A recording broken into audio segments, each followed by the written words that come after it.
You're listening to Spark TV, where we bring you daily interviews with real women in business at all stages. I'm your host, Danielle Lewis, and I am so grateful to have you here.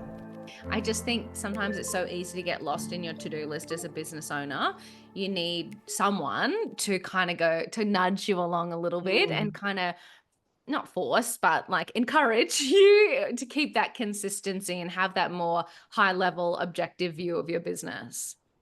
Yeah, and so many people don't know their data. They don't know their Mm. KPIs. And I think they look at a lot of things on social media about it and they're either buying all those little quick, cheap downloads or free downloads and then going, I don't know what I'm supposed to do with that. Or they're Yeah. going, oh, that's not for me. Like they're just either avoiding it or they think they should do it and then don't do it. So yeah, I think that doing it in Spark and having that carved out time is actually it's been really important for my business as well this year. Oh, I love it. I love it. So spill the tea, spill the champagne, because we don't spill tea here.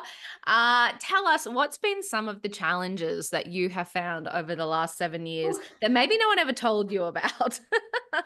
Oh, look, there's so much in business that people don't talk about. And, social media is such a highlight reel Yeah. that I think you can't. The biggest challenge, I think, was being okay with change. Not that Yeah. I'm change averse, but just that things change and being adaptable and being able to move at such a fast pace is really important. And I know a lot of women who are mothers and business owners and that sort of thing. And they're like, I really struggle with like my kid's uniform changing at school. And so changing something in my business is even harder because I'm too busy thinking about what's happening at school to worry about what's happening here.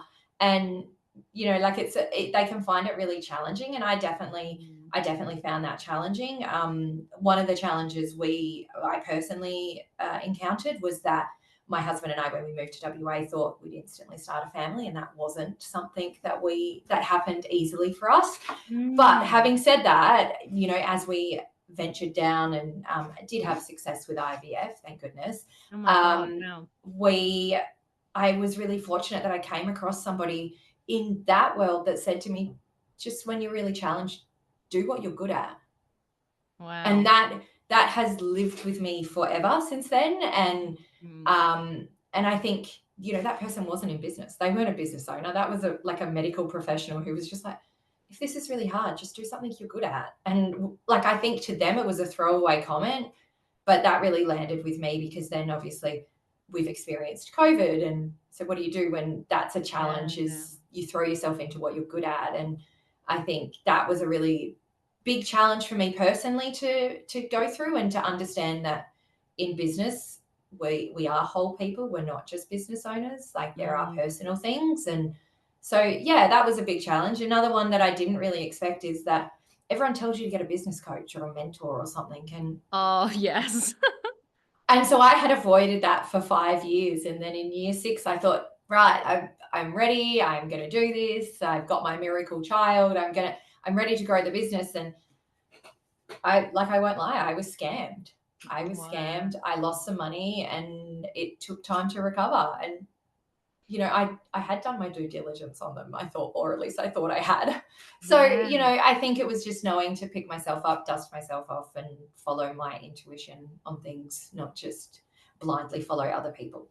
Yeah, and look, that's, you are not the first person to say that to Yeah. me. So I personally have not had a business coach. I've definitely had mentors. I've definitely like tapped into experts for sort of niche things in my business, but not ever had a high level business coach. But it has shocked me how many people have said the same thing, that Yeah. they've gotten into this environment where it's usually a lot of money because we're further Mhm. along in our businesses. So we kind of have that, there's this mentality that you've got to invest and you've got to level up. If I hear the fucking term level up one more Yeah, time, right? oh my God. But then those people don't deliver, haven't done it before, give you a cookie cutter approach. It's just really disheartening because I also think that it really impacts the people who are good at what they do.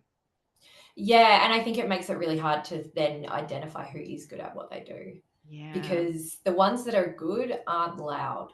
That's Yes. Oh That's my probably the God. thing that I get from it, is the people that are good at coaching and mentoring are not loud about it, and they're definitely not Yeah. talking about money. Yeah.